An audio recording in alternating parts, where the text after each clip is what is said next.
If, like me, you have been reading tons of books on communication and on self-development, I'm ready to bet that you came across that survey. That survey was stating that when we communicate, words only count for 7% of the message. And the rest is, I believe, tone 38% and facial expressions 55%.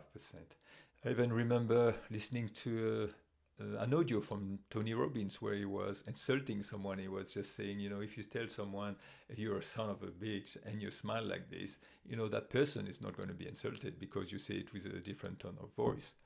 So I have a couple of problems with this survey or this experiment that they did in the 1960s, by the way.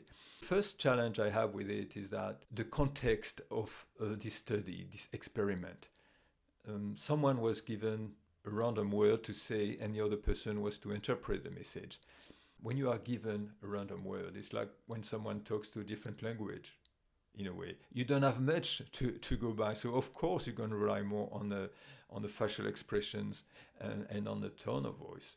But in a context, in a daily life context, when you already know the person, you already have a context, and when you are already talking about something, so there is a context also of what you are saying. It's completely different than if I tell you banana.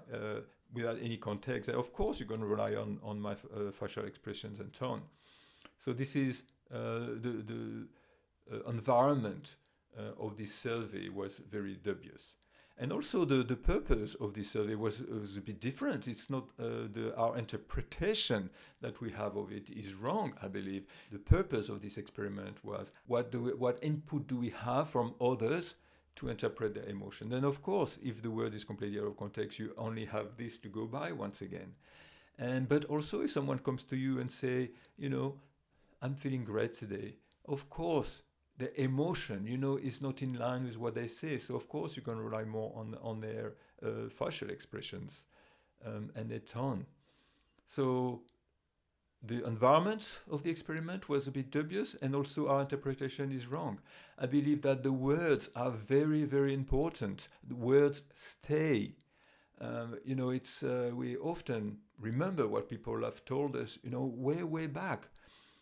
But we don't always remember their facial expressions.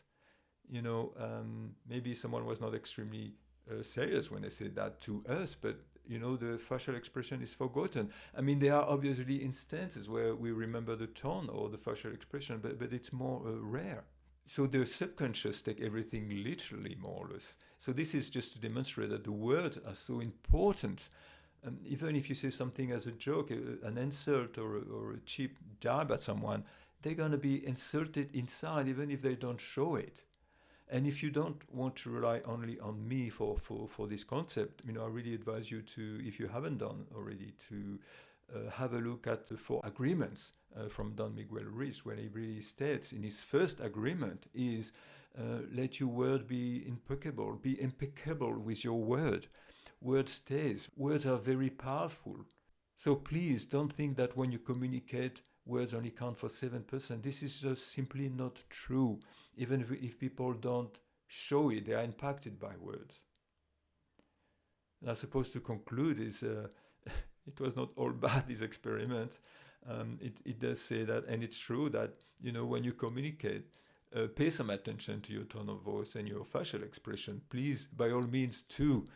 But that's only a component that goes on top of the words. I think for me, the words still rule. The words are still the most important part of your message.